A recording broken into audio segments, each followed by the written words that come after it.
Hey everyone, I just want to show you that I have a total of four two-way radios with USB chargers, and I purchased these two-way radios so that I can stay in communication with my children, just in case the towers go down, there's no electricity, there's a blackout for whatever reason.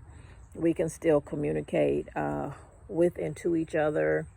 This particular two-way radio has 22 channels. That way, I can listen in and communicate and hear what's going on in other places. I have a total of four two-way radios. So my dad taught me to think ahead and to always be in protective mode and to think outside the box.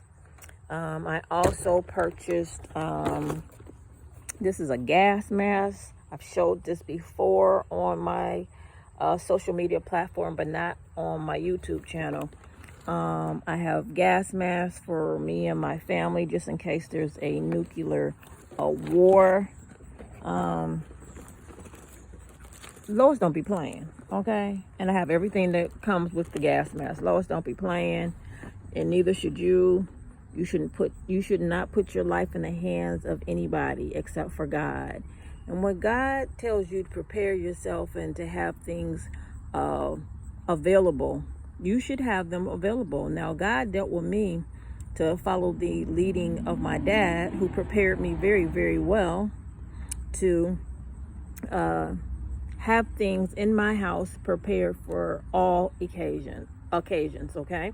So that's just the training that I received from my dad, who was a sergeant in the Army. And my dad was very protective. He was so protective that my dad used to have police officers watching my house as a grown adult. I didn't know they were there until later on in life. But as time went by, he would have like a police officer get in contact with me and tell me what was going on my street, what house they were watching, who committed what crime, who did what. When I left and went on vacation to Cancun, Mexico, my dad told me I better come back safe and sound or he gonna go blow up Mexico. And my dad was a sergeant in the Army. That man was not playing. My dad didn't just say stuff just to be saying stuff. He meant what he said. Y'all, I wish y'all could have watched me. I was watching myself very carefully. I have fun and good time, but I was very cautious and made sure I got my hips back on the plane. And when I landed back in Detroit, Michigan, the first person I called was my dad. I said, hey, Dad, I made it home safe and sound. He's like, all right. So my daddy did not play. My dad was a sergeant in the Army for real, for real. He was not playing. And although I was grown, I was a grown woman and everything, he let me think I was grown. And he knew I was grown, but he was sitting back like a daddy bear watching me in the shadows.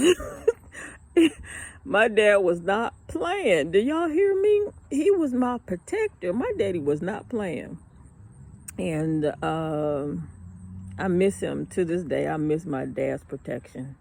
My dad's protection was like my Heavenly Father's protection. I mean, my dad took protection on all kinds of levels I didn't even know were even possible, but that's what men do. God put protection inside of men to protect their families. So this is Lois Banks coming to you from the Lois Banks Ministry.